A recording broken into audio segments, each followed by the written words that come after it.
আসসালামু আলাইকুম। FS Firoz blogging এ আপনাদের সবাইকে স্বাগতম। আশা করি সবাই ভালো আছেন। আজকে ইফতারের জন্য নিয়ে এসেছি ঠান্ডা, ঠান্ডা হেলদি চিড়ার ডেজার্ট রেসিপি। তো রেসিপিটি শুরু করা যাক।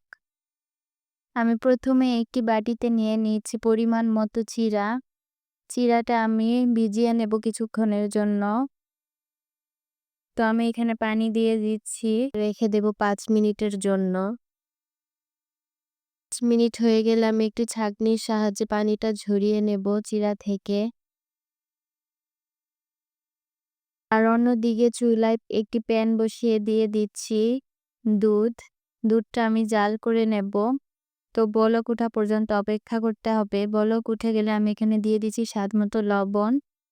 দিয়ে দিব ১.৫ চামচ চিনি, যেহেতু আমি দই ব্যবহার করব। দইটা মিষ্টি, তার জন্য আমি এখানে ১.৫ চামচ চিনি দিয়ে দিয়েছি। আপনাদের যেরকম মিষ্টি পছন্দ আপনারা দিয়ে দিবেন। এখানে দিয়ে দিচ্ছি গুঁড়া দুধ। দুধটা যেন ঘন হয় সে কারণে আমি গুঁড়া দুধটা ইউজ করেছি। এখন নেড়েচেড়ে নেব। তো নাড়তে, নাড়তে এক পর্যায়ে আমার দুধটা এরকম ঘন হয়ে এসেছে। এখন চুলা থেকে নামিয়ে নেব। আর এদিকে আমি নিয়েছি ফ্রিজ থেকে বের করা ঠান্ডা দই। এখন আমি প্রথমে একটি বাটিতে দই দিয়ে দেব। ২-২.৫ চামচ। তারপরে দিয়ে দেব জাল করে রাখা দুধ। এবার দুধের সাথে দইটা ভালোভাবে মিক্স করে নিতে হবে।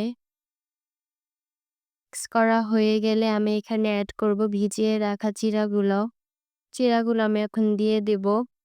আর আমি এখানে কিছু ফল কেটে রেখেছিলাম আগে থেকে। সেই ফলগুলো আমি এখানে এক, এক করে দিয়ে দিব। তো প্রথমে আমি দিয়ে দিচ্ছি আঙ্গুর, তারপরে দিয়ে দিচ্ছি খেজুর, এরপর দিয়ে দিচ্ছি আপেল, দিয়ে দেব কলা। এখন সবগুলো উপকরণ ভালোভাবে মিক্স করে নেব। মিক্স করার পর আবার কিছু ফল উপর দিয়ে অ্যাড করে দেব। এই ডেজার্টটা কিন্তু শরীরের পক্ষে অনেক হেলদি। তো আশা করি সবাই এটা ট্রাই করবেন। এই গরমে সারাদিন রোজা থেকে ইফতারের পর যদি এরকম হেলদি চিড়ার ডেজার্ট পাওয়া যায়, তাহলে সারাদিনের ক্লান্তি এক নিমিষেই দূর হয়ে যাবে। আশা করি সবার ভালো লেগেছে। যদি ভালো লেগে থাকে তাহলে অবশ্যই like, comment, share and subscribe করে আমাদের পাশেই থাকবেন। আল্লাহ হাফেজ।